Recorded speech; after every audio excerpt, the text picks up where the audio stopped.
मनुष्य को अभिमान क्यों आ जाता है? क्योंकि उसे संसार की वस्तुओं से उसे मोह हो जाता है। ये घर मेरा है, ये बच्चे मेरे हैं, मेरे पास इतना धन हो गया, मेरे पास इतनी संपत्ति हो गई, मुझे इतना मान मिल रहा है, इतना सम्मान मिल रहा है, ये मोह है। इससे अभिमान पैदा होता है। आदमी अगर इस मोह को पैदा ना करे या ये अभिमान पैदा ना करे, केवल भगवान का सहारा ही समझे कि केवल फिर भी भगवान का सहारा है, वो हमको 2 टाइम के, तुम चाहे कितना ही धन इकट्ठा कर लो, तुम कितनी संपत्ति इकट्ठी कर लो, मिलेगी फिर भी दाल रोटी ही, फिर भी दाल रोटी ही मिलेगी। ना वो पैसा काम आएगा, पैसा तुम्हारा पेट नहीं भर सकता, पैसे से पेट नहीं भरता है, दाल रोटी से पेट भरता है। वही सिर्फ अपनी है और उस दाल रोटी को देने वाला ईश्वर होता है। लेकिन मनुष्य में ये मोह होता है, अभिमान होता है। तो ये यहाँ इसी प्रकार की शिक्षा दे रहे हैं भगवान कि मनुष्य को वस्तुएं अधिक प्रिय लगती हैं, वह उनका संग्रह अधिक करता है, अधिक से अधिक पैसा इकट्ठा करता है, निरे प्लॉट खरीदता है, निरे मकान बनाता है, मोटरसाइकिल, गाड़ी, बंगले, न जाने क्या क्या, मतलब जो है इकट्ठे करता है।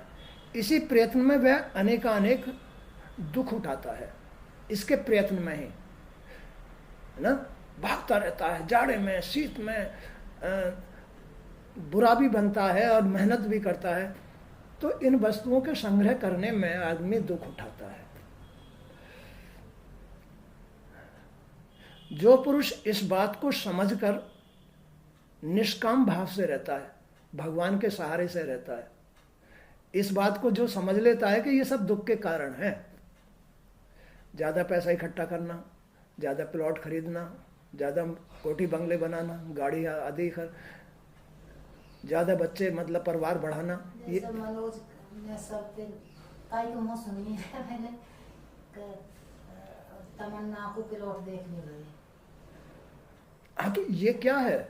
ये सब मोह है, यही दुख का कारण है। ये भविष्य के लिए, मतलब ये होड़ है, ये एक होड़ है। तो इसी प्रयत्न में वह अनेकानेक दुख उठाता है। जो पुरुष इस बात को समझकर निष्काम भाव से रहता है, वह मन से भी कभी किसी वस्तु के संग्रह की नहीं सोचता। ऐसे व्यक्ति को सच्चिदानंद परमात्मा की प्राप्ति होती है। ऐसे आदमी को होती है परमात्मा की प्राप्ति, जो अपने मन से व्यर्थ की बातें नहीं सोचता है, केवल अपने माँ बाप में, अपने भगवान में विश्वास रखता है। उसको किसी बात की मन में दुख पैदा नहीं होता उसको। अब देखो यहाँ उदाहरण दे रहे हैं वो कि बालक को किसी बात की चिंता नहीं होती, बालक, उसको किसी बात की चिंता नहीं होती। क्यों? ना तो वो धन इकट्ठा करने की सोचता, ना वो प्लॉट इकट्ठे करने की सोचता, ना उसको किसी से मोह होता, तो खाने को वो है बस। तो बालक को किसी बात की चिंता नहीं होती, वह अपनी मौज मस्ती में रहता है। बालक खाता पीता रहता है, जहाँ मन चाहे वहाँ चला जाता है, खेलता है, कूदता है। ऐसे ही आदमी को भी अपनी मौज मस्ती में ही रह करके भगवान के आश्रय रहना चाहिए।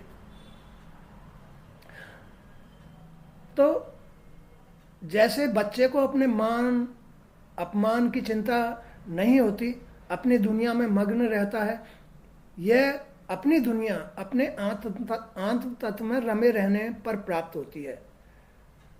ये दुनिया का जो आनंद है ना, तुम कितना ही भी धन इकट्ठा कर लो, संपत्ति इकट्ठी कर लो, कितना ही मान सम्मान अपना पैदा कर लो, इससे तुम्हें दुनिया कभी भी सुख नहीं देगी। कभी दुनिया सुख नहीं देगी, कभी छल करेगी, कभी कपट करेगी, कभी बुरा बनाएगी, कभी कुछ कहेगी, कभी अपमान करेगी। तो इससे कभी भी इस दुनिया में आत्म यानी आनंद प्राप्त नहीं होता है। अब ये दुनिया अपनी कब बनती है? जब अपने आत्म तत्व में रमा रहता है, माने कि निमग्न रहता है, निष्काम भाव से रहता है, भगवान के आश्रित रहता है, तब उसे दुनिया पूजती है, तब पूजती है दुनिया। तो यह दुनिया अपने आत्म तत्व में रमे रहने पर प्राप्त होती है। आत्मा में रमने से सारे द्वंद्व और व्याधियां समाप्त हो जाती हैं, है ना। अब ये व्याधियां हैं जितनी भी हैं कि मुझे ये करना है, मुझे ये करना है, मुझे वो करना है, फलाना है, ढमका है, ये व्याधियां हैं, आत्मा के लिए व्याधियां हैं। वो मग्न होकर के नहीं जी सकता, वो आत्म तत्व को नहीं जान सकता, परमात्मा को नहीं जान सकता।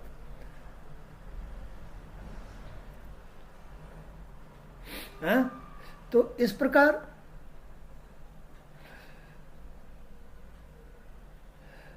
अब जैसे मैंने मकड़ी से ये बात सीखी है, जैसे बालक का उदाहरण दे दिया भगवान ने, एक मकड़ी का उदाहरण दे रहे हैं कि मकड़ी से यह शिक्षा ग्रहण की कि यह प्रलय काल के उपरांत जब भगवान अकेले होते हैं तब वे मकड़ी के समान ही इस सृष्टि का जाल फैलाते हैं।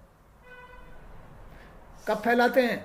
जब माँ बाप को औलाद बिल्कुल अकेला कर देती है, तब वो मकड़ी का जाल फैलाते हैं। ऐसे ही जब आदमी भगवान को बिल्कुल भूल जाता है, तब भगवान उसके लिए मकड़ी का जाला फैलाते हैं, उसे फंसाने के लिए, तभी तो लौट के आता है वो। तो मैंने मकड़ी से यह शिक्षा ग्रहण की है कि प्रलय काल के उपरांत जब भगवान अकेले होते हैं तब वे मकड़ी के समान ही इस सृष्टि का जाल फैलाते हैं। और जैसे मकड़ी अपने जाले में विहार करती है, वैसे ही भगवान भी अपनी इस बुने हुए जाल में काल रूप से विहार करते हैं। फिर काल रूप से विहार करते हैं। जैसे मकड़ी अपने जाले में विहार करती है, वैसे ही भगवान भी अपनी इस सृष्टि में विहार करते हैं। और इस जाल में फंसने वाले कीड़े, मक्खी, मच्छर, पतंगे को जैसे मकड़ी खा जाती है, वैसे ही काल जीव को खा जाता है। वही भगवान, जब आदमी भगवान को विसरा देता है, औलाद भगवान को, माँ बाप को विसरा देती है ना, तो भगवान उनके लिए, माँ बाप उनके लिए माने काल रूपी मकड़ी का जाला बुन देते हैं। बद्दुआ दे दे कर, बुराई दे दे करके मकड़ी का जाला बुन देते हैं। और जैसे जीव उसमें फंस जाते हैं, है ना, मकड़ी के जाले में, ऐसे ही इस जाल में फंसने वाले कीड़े, मक्खी, मच्छर, पतंगे को जैसे मकड़ी खा जाती है, वैसे ही काल जीव को खा जाता है। अब एक कीड़ा होता है जो दीवारों पर, मतलब जो मिट्टी इकट्ठी कर लेता है। हाँ, तो वो कीड़ा क्या करता है, वो बाहर से कीड़ा पकड़ के लाता है और उस मिट्टी में घुस जाता है। जो कीड़ा पकड़ के लाए थे, वो कीड़ा फिर वही बन जाता है। जिस कीड़े को पकड़ के वो ले जाता है, वो कीड़ा फिर उसमें उसके अनुसार ही वैसा ही बन जाता है। तो यहाँ भृंगी कीड़ा दूसरे कीड़े को ले जाकर दीवार में बने अपने रहने की जगह में बंद कर देता है, और वह कीड़ा भय से उसी का चिंतन करता रहता है। भय से वो कीड़ा भय से उसी का चिंतन करता रहता है। किसका?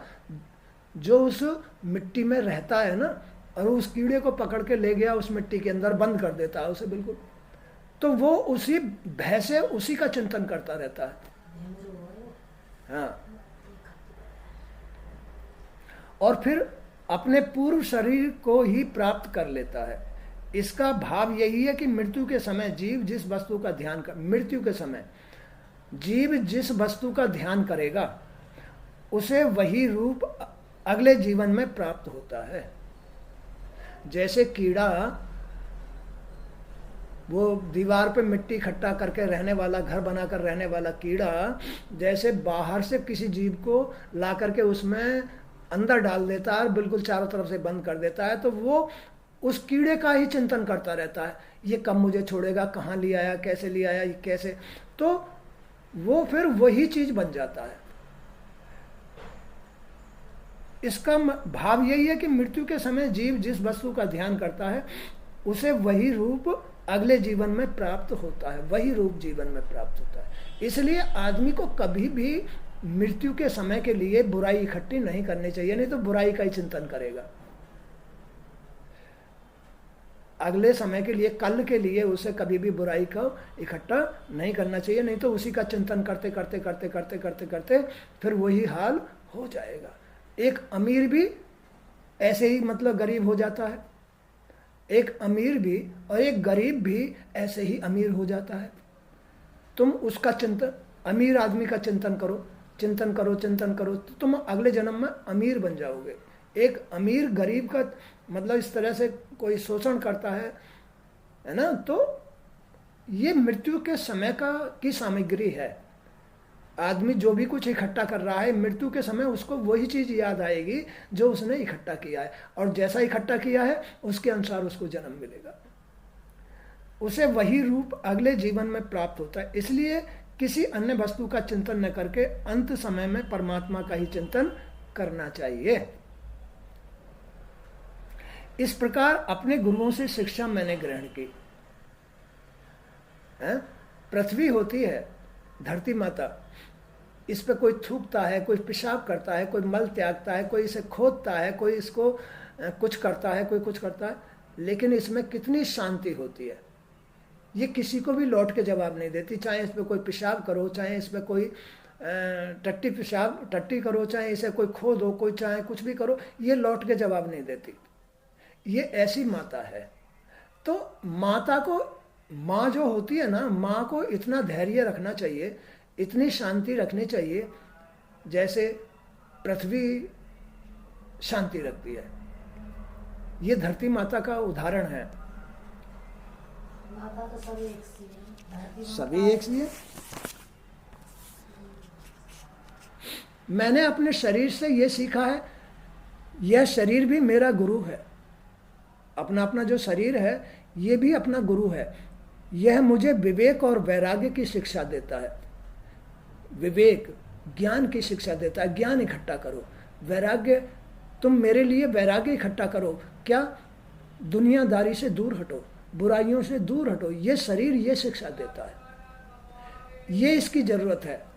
ज्ञान की, वैराग्य की शिक्षा देता है ये शरीर। ये शरीर विषय विकारों की मतलब प्रेरणा नहीं देता, इसकी जरूरत तो ज्ञान और वैराग्य है।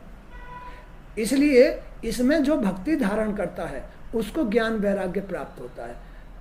ज्ञान और वैराग्य भक्ति के बेटे हैं इस शरीर में। ये शरीर क्या शिक्षा देता है कि तुम भक्ति धारण करो, मुझ में भक्ति धारण करो, तब मैं तुम्हें ज्ञान और वैराग्य दूंगी। ये शरीर क्या चाहता है कि मुझे भक्ति में बदलो तो मैं तुम्हें ज्ञान और वैराग्य दूंगी। तो ये शरीर भी मेरा गुरु है, यह मुझे विवेक और वैराग्य की शिक्षा देता है। मरना और जीना तो इसके साथ लगा ही रहता है, लेकिन कम से कम जब तक ये शरीर जिंदा है, जब तक ये जला भूखा नहीं है, तब तक ये यही शिक्षा देता है, अरे इन्हें त्यागो, अरे इन विकारों को त्यागो, अरे झूठ मत बोलो, अरे कहीं बुरा कर्म मत करो। ये शरीर यही मुझे शिक्षा देता है। तो ये शिक्षा क्या देता है? ज्ञान और वैराग्य की, भक्ति की शिक्षा देता है। तो इस शरीर से मोह रखने का परिणाम यह होता है कि दुख पर दुख भोगने पड़ते हैं। इस शरीर में, इस शरीर को, इस मन को जितना मोह में डालोगे उतना ही तुम्हें दुख पे दुख मिलेगा, और जितना इसे मोह से मुक्त करोगे उतना ही इसमें भक्ति आएगी, और वो भक्ति जो है तुम्हें ज्ञान और वैराग्य देगी। इसलिए मैं इसे कभी अपना नहीं समझता। इस शरीर के विकारों को कभी भी अपना नहीं समझना चाहिए। ये तुम्हारे शत्रु होते हैं, जीव के शत्रु होते हैं, दुखदाई होते हैं, कष्ट देने वाले होते हैं। इसलिए मैं इससे पूरी तरह सावधान रहता हूँ। यह शरीर जीवन भर अपने और परिवार के लिए कर्म करता रहता है। यह शरीर अपने लिए, परिवार किसका होता है? शरीर का। ये परिवार किसका होता है? शरीर का, स्त्री का। और जीव जो होता है वो इनका मालिक होता है। तो इसलिए जीव जो बंधन में फंसता है वो इस संसार के मोह में आके फंसता है, स्त्री के मोह में आकर के फंसता है ना। अब वो परिवार तो है स्त्री का, इस शरीर का, इस मन का, लेकिन फंस जाता है बेचारा जीव, माने आदमी फंस जाता है आदमी। तो ये मोह के बंधन है। स्त्री और पुरुष जो हैं ये मोह के बंधन है, तब इनका एक परिवार होता है। दोनों ही परिवार में फंसे रह जाते हैं, फंसे रह जाते नहीं। तो इसलिए मैं इस बात को जान करके कि ये जो स्त्री पुरुष का संबंध है ये भी एक मोह का संबंध है, इसलिए मैं इससे पूरी तरह सावधान रहता हूँ। यह शरीर जीवन भर अपने और परिवार के लिए कर्म करता है, अनेक प्रकार के सुख दुख भोगता रहता है, परंतु अंतकाल में इसके प्रति किसी का मोह नहीं रह जाता। जब आदमी स्त्री खत्म हो जाती है, पुरुष खत्म हो जाता है, तो फिर किसी का मोह नहीं रहता। गया वो तो राख बन गया, मिट्टी बन गया है। अब कहाँ रह गया वो मोह, कहाँ चला गया वो मोह। तो ये जो मोह के रिश्ते हैं ना, यही घर गृहस्थी है, मोह के रिश्ते। इनमें भी कैसे रहना चाहिए, सावधान रहना चाहिए, ज़्यादा मोह के चक्कर में नहीं फंसना चाहिए, नहीं तो जो है मकड़ी की तरह काल खा जाएगा। बोलो खा जाता है नहीं, जैसे मकड़ी जो है कीड़े मकोड़ों को उन जाल में फंसाती है, ऐसे ही आदमी जो है अपने कर्मों से लोगों को झूठ बोल के या कैसे करके फंसाता रहता है, और एक दिन काल आता है उस मकड़ी को भी खा जाता है, उसका जाला भी खत्म कर देता है। तो इस प्रकार मैं इससे पूरी तरह सावधान रहता हूँ। यह शरीर जीवन भर अपने और अपने परिवार के लिए कर्म करता रहता है, अनेक प्रकार से सुख दुख भोगता रहता है, परंतु अंतकाल में इसके प्रति किसी का मोह नहीं रह जाता। वह स्वयं तो जाता ही है, दूसरे जीवन की नींव रख जाता है। अब मनुष्य क्या कर रहा है, जीवन भर दूसरे जन्म की नींव रख रहा है, दूसरे जन्म का शरीर तैयार कर रहा है अपने कर्म से। उसे भी सांसारिक दुख भोगने ही पड़ते हैं, वो दुख नहीं छूटेंगे। जो तुम इस जन्म में मोह के अनुसार कर्म कर रहे हो वो दुख तुम्हारे छूटे नहीं, वो तो अगले जन्म में भोगने पड़ेंगे। परमात्मा ने असंख्य योनियों का निर्माण किया, परंतु उसे संतुष्टि प्राप्त हुई मनुष्य के इस शरीर की रचना करके। उन्होंने गाय भैंस कुत्ता बिल्ली चिड़िया चौंगटे जितने भी पशु पक्षी आदि के शरीर रचे, लेकिन उन्हें किसी से भी संतुष्टि नहीं हुई। सिर्फ मानव शरीर से संतुष्टि होती है।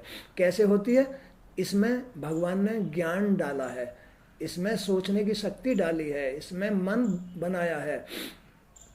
तो इस शरीर से, क्योंकि ये रचना भी भगवान की ही है, कुत्ता की रचना भी भगवान की है, बिल्ली की रचना भी भगवान की है, सब भगवान के ही जीव हैं। भगवान ही माया को धारण करके अनेकानेक रूपों में बदलते रहते हैं, भगवान ही तो बदलते रहते हैं।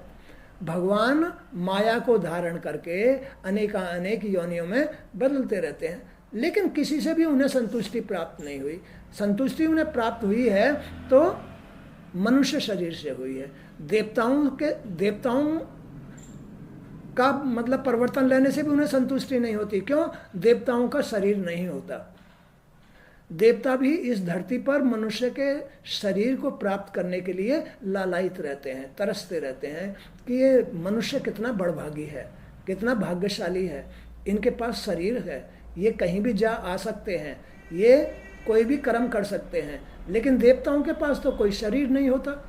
स्वर्ग में देवताओं के पास कोई शरीर नहीं होता, उनकी आत्मा ही होती है खाली।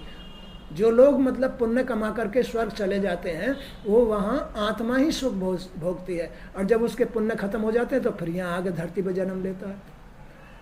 तो जहाँ तक पुण्यों की बात है, पुण्य तो स्वर्ग तक ही ले जाते हैं, लेकिन ये इस मोह ममता को या इन विषय विकारों को या इस दुनियादारी को त्यागने से आदमी को मोक्ष प्राप्त होता है, परमात्मा की प्राप्ति होती है। तो परमात्मा ने असंख्य योनियों का निर्माण किया, परंतु उसे संतुष्टि प्राप्त हुई तो मनुष्य के इस शरीर से प्राप्त हुई। क्योंकि इस शरीर से जीव पुरुषार्थ की प्राप्ति कर सकता है, पुरुषार्थ किसी की मदद कर सकता है, भूखे को अन्न खिला सकता है, संतों को कपड़े दे सकता है, उनको दक्षिणा दे सकता है, उनको भोजन करा सकता है, संतों का आदर कर सकता है, गुरुओं का आदर कर सकता है, देवताओं को भज सकता है, परमात्मा को भज सकता है, और किसी भी योनि में इतनी सामर्थ्य नहीं है। फिर भी आदमी नहीं भजता है, इतना मोह में फंसा रहता है कि इन सब बातों को भूल जाता है, भगवान को भजने से विमुख रह जाता है। जबकि ये शरीर भी ये शिक्षा देता है कि तुम मुझ में भक्ति धारण करो और ज्ञान वैराग्य की उत्पत्ति करो। अनेक मतलब जो है बच्चों का उदाहरण दिया कि बच्चे जैसे मौज मस्ती में रहते हैं, ऐसे ही मनुष्य को जो है किसी बात की चिंता ना करके, मोह में न फंस के केवल भगवान का ही बन के रहना चाहिए, अपने माँ बाप का ही रहना चाहिए। जैसे बच्चे जो है माँ बाप के ही बन के रहते हैं, ऐसे ही मनुष्य को, स्त्री पुरुष को हमेशा भगवान का ही बन के रहना चाहिए, बच्चों की तरह रहना चाहिए, तो उन्हें मोक्ष प्राप्त होता है। हाँ, उन्हें मोक्ष प्राप्त होता है। अब ये तो बच्चे जब बड़े हो जाते हैं तो माँ बाप जो है उन्हें संसार में धकेल देते हैं, कुएं में धकेल देते हैं, जाओ विषय विकार करो और फिर बार बार जन्म लो। तो ये तो मायावी, जब माँ बाप मायावी सोच वाले होते हैं तो बच्चों को भी मायावी सोच वाले बना देते हैं।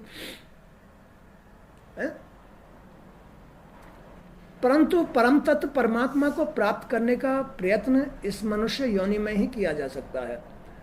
क्या कहा? परम तत्व परमात्मा को प्राप्त करने का प्रयत्न इस मनुष्य योनि में ही किया जा सकता है। इसलिए इस अमूल्य जीवन को व्यर्थ नहीं गंवाना चाहिए। ये बहुमूल्य जीवन है। ये भगवान भी इस योनि को मतलब जो है सबसे श्रेष्ठ समझते हैं, क्योंकि इसमें मनुष्य भगवान की सेवा कर सकता है, कोई परमार्थ कर सकता है, निष्काम भाव मतलब जो है किसी को सहयोग दे सकता है। तो इस योनि से श्रेष्ठ कोई भी योनि नहीं है। परमात्मा भी इस योनि को प्राप्त करके खुश हुए, है ना। तो यही सब सोचकर मैंने वैराग्य का मार्ग अपनाया। मेरे हृदय में ज्ञान विज्ञान की ज्योति जगमगाती रहती है। मेरे हृदय में ज्ञान विज्ञान की ज्योति जगमगाती रहती है। उसी के हृदय में ज्ञान विज्ञान की ज्योति जगमगाएगी जो निष्काम भाव रहेगा, जिसमें ये शरीर के विषय विकार नहीं है, लोभ नहीं है, जिसके शरीर में भक्ति है, ज्ञान वैराग्य है, बस उसके अंदर ही दीपक जल रहा है, उसके घर में ही दीपक जलता है, वही घर में दीपक जलाता है। बोलो, जलाता है नहीं? जिसका शरीर भक्ति में होता है उसी के घर में ज्ञान रूपी दीपक जलता है। मेरे हृदय में ज्ञान विज्ञान की ज्योति जगमगाती रहती है। न तो कहीं मेरी आसक्ति है, न कहीं मुझे अहंकार है। मैं इस पृथ्वी पर स्वच्छंद रूप से विचरण करता हूँ। वही आदमी जो ज्ञान विज्ञान रखता है वही इस दुनियादारी में, इस धरती पर, इस जीवन में बस स्वतंत्र होकर के, निष्फिकर होकर के, निडर होकर के घूमेगा। नहीं तो किसी बात का, किसी को किसी बात का डर, किसी को किसी बात का डर, किसी को जो है किसी का लेके नहीं दिया तो उसकी निगाह झुक जाती है, छुप छुप के जिएगा। कहीं कोई मतलब किसी का मर्डर कर जाता है तो छुप छुप के जिएगा, घर में पड़ा रहेगा। तो इस तरह से अगर आदमी स्वतंत्र होना चाहता है तो शरीर में भक्ति धारण करो और ज्ञान वैराग्य की ज्योत जलाओ, हैं? ज्ञान वैराग्य की ज्योत जलाओ। न तो कहीं मेरी आसक्ति है, न कहीं मुझे अहंकार है, न मुझे कहीं डर है। मैं इस पृथ्वी पर स्वच्छंद रूप से विचरण करता रहता हूँ। ऋषियों ने ब्रह्म की शक्ति का अनेक रूप से गान किया है। मनुष्य को अपनी बुद्धि से भगवान के स्वरूप को समझने का निरंतर प्रयत्न करते रहना चाहिए। मनुष्य को भगवान को समझने का प्रयत्न करते रहना चाहिए। सबका, स्त्री हो या पुरुष, सबका जो शरीर है ये भक्ति और ज्ञान वैराग्य चाहता है। और इसमें जो जीव है, जब भक्ति और ज्ञान वैराग्य आता है तो जीव स्वतंत्र हो जाता है। फिर उसके ज्ञान से फिर वो कोई कुकर्म नहीं करता, ना झूठ बोलता, ना बेकार की बातें करता है। तो वो स्वतंत्र मतलब इस धरती पर विचर करके आनंद भी लेता है, परमात्मा तत्व को प्राप्त भी कर लेता है। मनुष्य को अपनी बुद्धि से भगवान के स्वरूप को समझने का निरंतर प्रयत्न करते रहना चाहिए। इस प्रकार आदमी को जीवन जीना चाहिए। ये है इस शरीर की वास्तविक पहचान। ये इतना श्रेष्ठ जीवन है जिसको धारण करके भगवान भी खुश होते हैं, क्योंकि इसमें आदमी मोक्ष प्राप्त कर सकता है, इसमें आदमी स्वर्ग प्राप्त कर सकता है, इसमें आदमी कोई भी पद प्राप्त कर सकता है, कोई भी मान सम्मान या मतलब जो है परमात्मा का पद प्राप्त कर सकता है। आदमी मोह ममता में या विकारों में अपना सारा जीवन वैसे ही गंवा देता है। वो धोबी घर का रहता है ना घाट का रहता है, यानी इस जन्म को लेकर के आदमी ना मोक्ष हो पाया और फंस के चला जाता है फंस के।